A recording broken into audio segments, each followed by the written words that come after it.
الحمد لله الذي هدانا للإسلام ومن علينا بتنزيل الكتاب وبعث محمدا خير الأنام.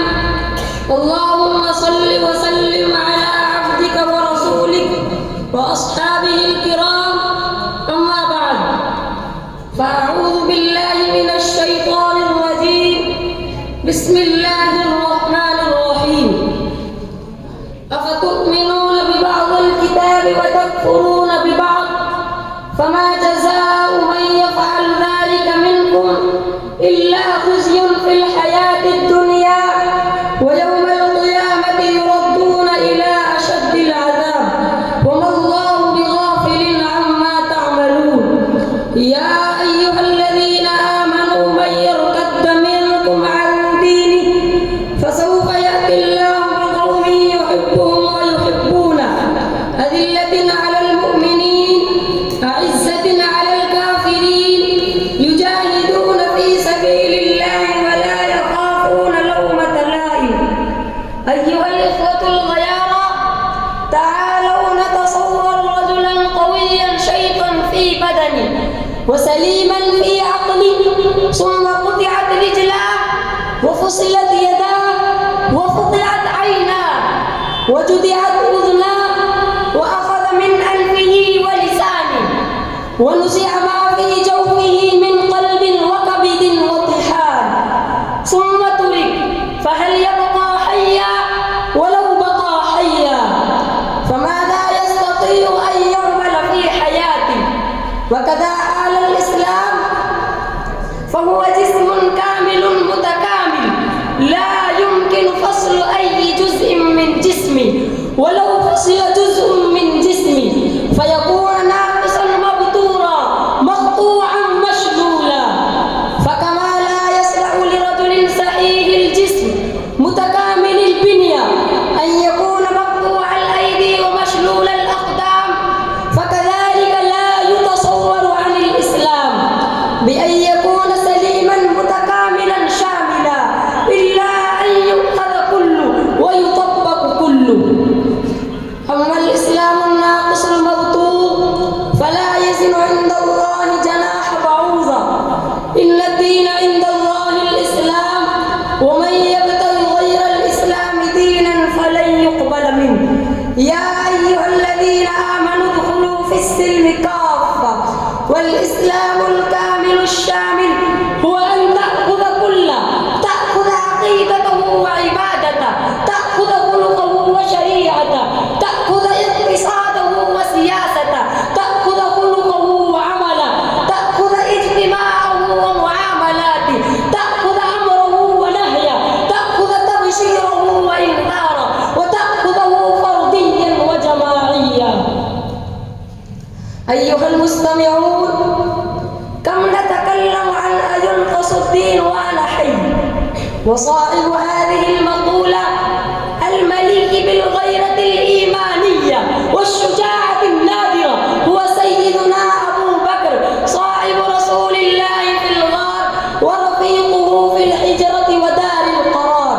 وحقا قاله وفعلا أتى في سبيل مقولته بالعجائب التي أدهشت التاريخ، وجعل نفسه جبلا منيعا أمام الفتن والسيول الجارفة. وأين نحن وقد نقص الدين من أطرافه زحفا زحفا، وغزي على عقر داره سرا وجهرا، وشن عليه ليلا ونهارا، وعومل معه معاملة الإنسان الذي قطعت رجلاه وسدت منافذ حركاته ونشاطاته.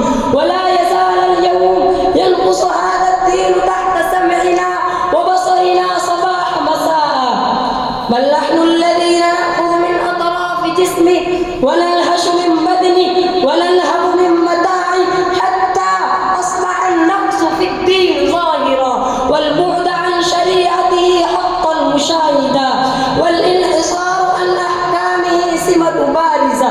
نقص نظامه السياسي وتعطلت قوانينه في الحياة، وعلم عنه مفهوم القومية والوطنية. نقص من الدين مفهومه الشعوري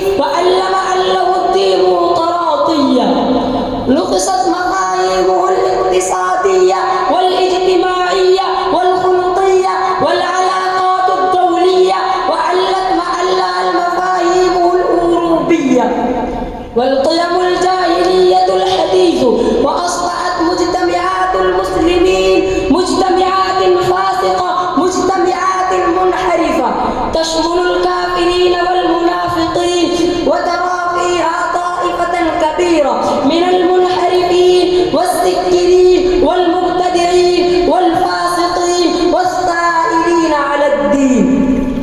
وهل يبقى الدين بعد ذلك إلا ناقصا مبتورا مقطوعا مشلولا؟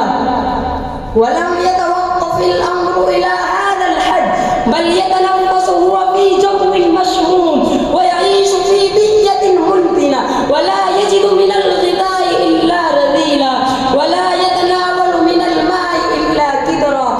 فكيف يبقى هذا الجسم المصاب إلى مدة مديدة وقد وفرنا لهلاكه كل الوسائل؟ ومن له عينان فعليه أن يرى أن جسد هذه الأمة قد ظلت رقابه وفترت حميته وضرعت نفسه ونهكت أعضاؤه.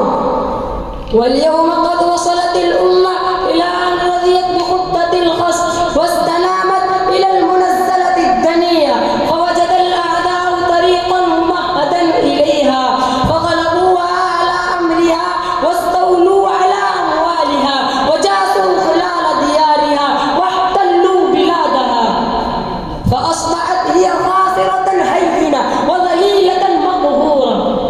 إخواني، أينقص الدين وأنا حي؟